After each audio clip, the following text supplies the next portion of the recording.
Hello and welcome to this online lecture. So today our topic of discussion is about the incoming of European traders into India and what were the who were the Europeans which came to India in the Indian subcontinent between 14th, 15th, 16th, 17th, 18th century. Yes, so this will be the topic of discussion.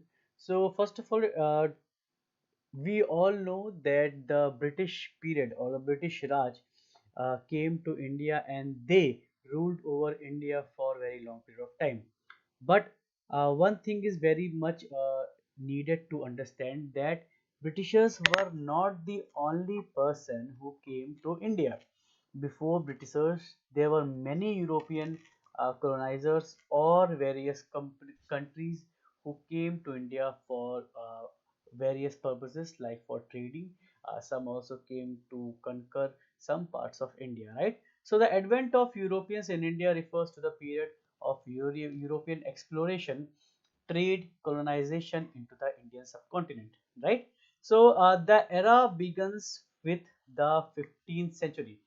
So from 14th century, 15th century, we should keep in mind 15th century means the period between 1400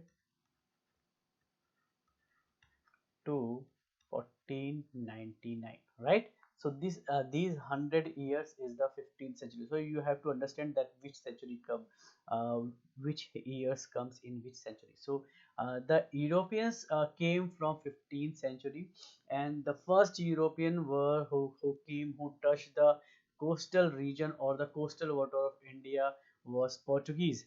And the explorer name was Vasco da Gama. We all know very well. So over the next few centuries, multiple European people came and they gave their presence into the Indian subcontinent region, and they struggled, and ultimately one of them became the superpower, that is the Britishers. We all know very well, right? So now, before going into the discussion that how they came and when they came, we need to first need to understand that what was the reason, why they came to India, what was the objectives that which led their in coming towards the Indian land. So there the objectives of Europeans can be understood into multiple headings. So the first heading is the economic interest, right? So we all know very well that the money or the trading was the main issue which was in that period of time to discuss. So the trade and commerce, European nations sought a direct access towards India for trading into multiple spices and other valuable commodities and items. They wanted to bypass Arab and Vietnam middlemen who controlled existing trade routes, right? So the existing land trade routes were now in the control of various Arab traders and were under the Venetian traders, middlemen. And they, what they used to do, that for example, they used to purchase some commodity from India in for just example in 10 rupees. So if they used to purchase the same commodity in 10 rupees, what they used to do, that they used to sell the same quality, same quantity into 100, or let's say 200 rupees. So the middle money was went into their pockets. So to avoid these excessive inflationary prices, the European, which was a bigger market for these spices, became very interested into the Indian roots, and that's why they wanted to have a direct access into the Indian markets, right? So the second issue, or the second main reason why they came, that they wanted to accumulate wealth. Now the Indian subcontinent had a humongous amount of wealth, and they used to grow. The Indian subcontinent used to grow multiple textile products, various important spices, and which all of these had a great demand into the European market. So these Europeans traders wanted to fulfill those demands, and they wanted to get and gain some profit through this trading activity.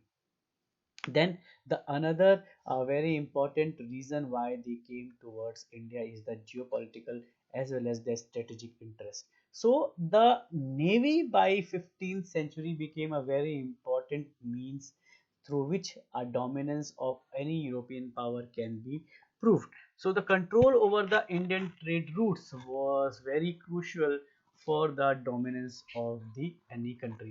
Hegemonic powers, as we had seen, was always there, and also there were interest in creating hegemonies between many European countries. So European powers struggled within themselves to gain dominance over the maritime dominance, and they wanted to have control over important ports and naval bases to facilitate their maritime supremacy. The next, a very important strategic interest is their geopolitical or colonial expansion. Now, why they wanted colonies? Colonies are, in simple terms, are the areas which were controlled by their mother countries, which were administered by the another set of foreign rulers. So establishing colonies in India provided European a base for expanding their empires and a foothold in a larger Asian context. They wanted to expand their horizon of power. They want to dump their products so that they can also get an access to a market where they can dump their product and where they can sell their products. Yes, so this was the geopolitical and strategic interest. The next very important interest or the objective of incoming of Europeans is the religious as well as the missionary objectives. So spread of Christianity was one of the very important aim under which multiple explorers got the you can say charter, or they got the permission from multiple other countries rulers, right? So European powers, especially the Portuguese and later on French and British, had religious motivation to spread the Christianity, because these areas, that Indian subcontinent area, were not having a large Christian population, so they wanted to spread their information on Christianity, right? So missionaries accommodate with multiple expeditions. So traders along with them, multiple missionary activities used to get accommodated, and they used to then land into the Indian waters or Indian land, and they wanted to convert local population. So this was the another objective of the European traders. Then we have also a very important aim of incoming of European is the